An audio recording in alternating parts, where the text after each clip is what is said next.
ஐயா ஐயா எங்க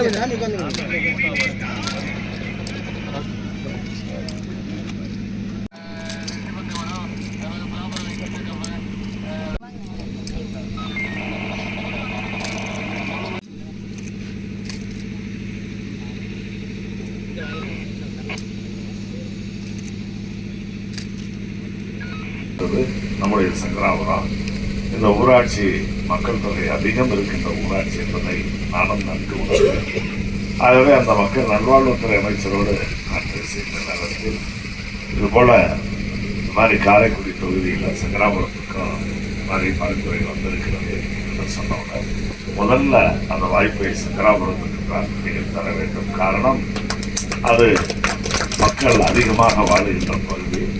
என்னதான் அருகிலே தாலுகா மருத்துவமனை மற்ற பழைய மருத்துவமனையெல்லாம் இருந்தாலும் கூட இன்னும் மக்கள் தொகை அதிகமாக இருக்கின்ற காரணத்தாலே இந்த மருத்துவமனையை இப்பொழுது அங்கே கொடுங்கள் என்று அப்பொழுது நானும் ஒத்துக்கொண்டேன். அந்த அடிப்படையில் இந்த மருத்துவமனை இங்கே வந்திருக்கிறது.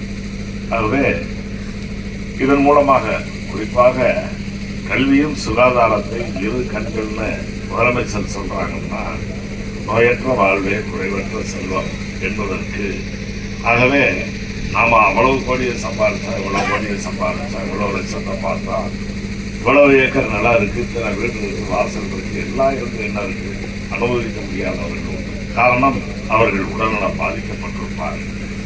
ஆனால் அத்தகைய உடல்நல பாதிப்பு ஏற்படாமலும் பாதிப்பு வந்தால் அதை தடுத்து நிறுத்துகின்ற வகையிலும் மனிதர்களுடைய உயிரை பாதுகாக்கின்ற இறைவன் நம்மை படைத்து அனுப்பினாலும் கூட அந்த நாடுகளிலிருந்து வரக்கூடிய மக்களின் மூலமாக நம்முடைய மாநிலத்திற்கு வருவாய் வரக்கூடிய காரியமும் இன்றைக்கு இந்த மக்கள் மற்றும் மருத்துவம் மற்றும் மக்கள் நல்வாழ்வுத்துறை செய்து கொண்டிருக்கிறது என்பதை நான் இந்த நல்ல நேரத்தில் எடுத்து சொல்லி குறிப்பாக 1,20 லட்சம் ரூபாய் அளவிலே கட்டப்பட இருக்கின்ற இந்த கட்டிடத்தில் அவசர சிகிச்சை பிரிவு, ஆய்வகம், மருத்துவ அலுவலர் அறை, மருந்தகம், பொருள் சேமிப்பு அறை, என்சிடி அறை, பிரசவ அறை, பிரசவ பிரிவு, ஊசி போடும் அறை, கட்டுக்கட்டும் அறை, கழிவறை என்று 11 வகையான வசதிகள் இந்த மருத்துவமனையிலே அமைய இருக்கிறது.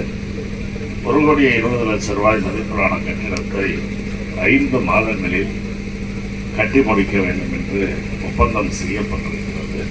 இப்போதில் நான் மிக்க பெருமையும் மகிழ்ச்சியும் அடைகிறேன்.